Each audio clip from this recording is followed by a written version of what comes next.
I had every right to have these documents. The crucial legal precedent is laid out in the most important case ever on this subject, known as the Clinton Socks case. The former president, speaking to a large crowd of supporters in New Jersey, says pleaded not guilty to 37 federal charges in Miami. Welcome and thank you for joining us here on The Factor Uncensored tonight. Today, the former president and Angela Botza's soulmate made an appearance in federal court. As we've reported, the indictment accuses him of keeping national defense information, top secret documents, after he left the White House without authorization. Trump was only given one condition by the judge at the hearing. He is not allowed to talk about the case at all with the co-defendant or any witnesses. There was no mugshot taken, given he is not considered a flight risk and everyone knows what he looks like. After leaving Miami today, and we know he can't be stopped or muzzled, the former president blasted the federal indictment, saying the charges are politically motivated. Let's talk about it tonight. Joining me, Texas State Representative Ron Reynolds, political analyst Angela Botz, and University of Houston downtown professor Dr. Dietrich von Biedenfeld. Glad to have you all here on The Factor Uncensored. Your thoughts about, did everything go smoothly as you predicted today? 100% as we predicted, and when the mayor of Miami said 5,000 to 50,000 preparation, we only saw a few hundred protesters. They were more than prepared, at least for any demonstrations, any protests, or any interruptions to President Trump's smooth entry into this process. Whether you agree with it or not, it all flowed as anticipated. A lot of the orders were as suspected. We'll see later on whether some of those ties in the funding of the legal defense caused problems for some of the orders for the judge of not communicating, etc. But overall today, I think it went as anticipated.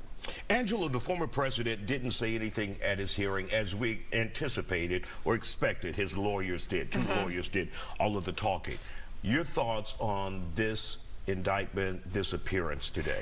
Well, this is very serious. I mean, did you know that Trump had a secret email server that he was emailing back and forth with the President of the United States, classified documents, and then when those documents were requested by the FBI, he bleach bit 35,000 documents and smashed a bunch of Blackberries with a hammer? Oh wait, that was Hillary Clinton. Did you know that Donald Trump spied on his opponent's campaign, and then when the guy had the temerity to be elected, took 4 years and invented a Russia hoax to persecute and prosecute innocent people? Oh wait, that was Barack Obama, Hillary Clinton, and the FBI. Oh wait, that was Richard Nixon. And CIA. Did you know that Donald Trump and his son have this sordid laptop with tons of horrible information, including bribes and perhaps child pornography and hookers and drugs? And now we have on tape Donald Trump taking a $5 million bribe from a Ukrainian energy official. Oh wait, that's Joe Biden and Hunter Biden and the Biden crime family. Here's the problem I think people of goodwill need to start asking.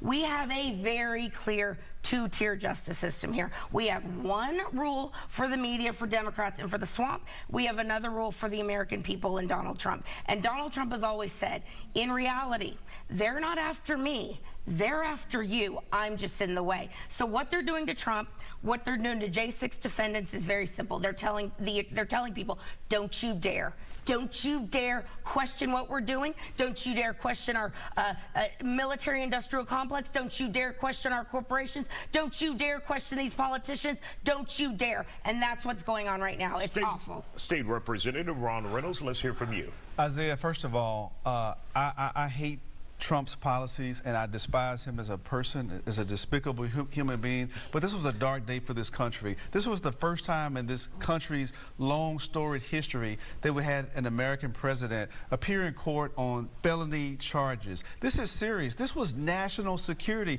All of us as Americans should be very troubled by Donald Trump and what he attempted to do with stealing those documents and then lying and covering it up. This was national security documents in a freaking bathroom at Mar-a-Lago. This is unprecedented. This is terrible. This is a good day, not for America, but for justice and showing that nobody is above the law. The whole world is frowning upon America and saying that this person was a clown of a president, and now at least he's being brought to justice. I'm not excited about it, but I'm happy for the rule of law.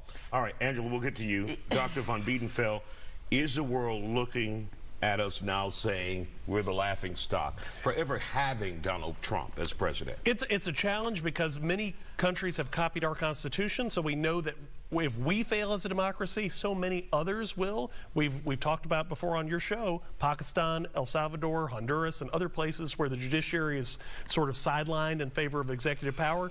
So we have to respect the rule of law. And there are differences between this and Nixon. Nixon was a sitting president. This is a former president. We already saw, you know PDP, right? You know me. So presidential daily briefings. President Biden already removed the presidential daily briefing privilege from Trump because he didn't feel like he would add any value as a former president. I'm not saying that Susan, in her BS in zoology, was a qualified person. I don't know how some of these folks get to be deputy directors of the CIA or intelligence. Anyway, I'm going to leave Susan alone.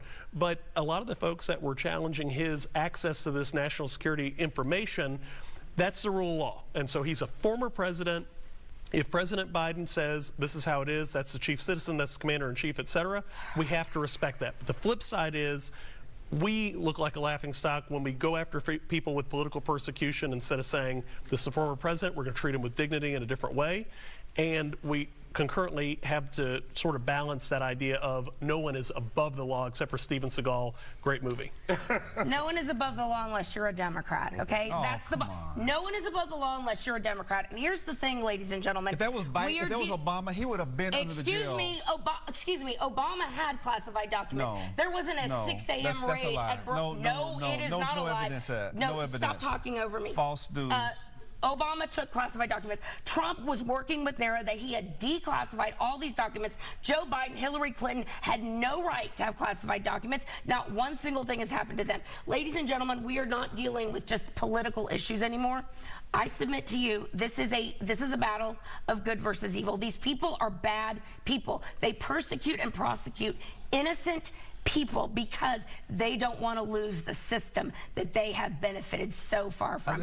And Donald Trump is the biggest Republican existential Party threat now the wants system to ever has. defund the Justice Department and the FBI. The FBI and the CIA need to be ripped up root and branch. They are completely corrupt. These people are criminals. This is the mafia, and the mafia does not prosecute itself. All right, did somebody show Dr. von Biedenfeld's face during all that? Still ahead.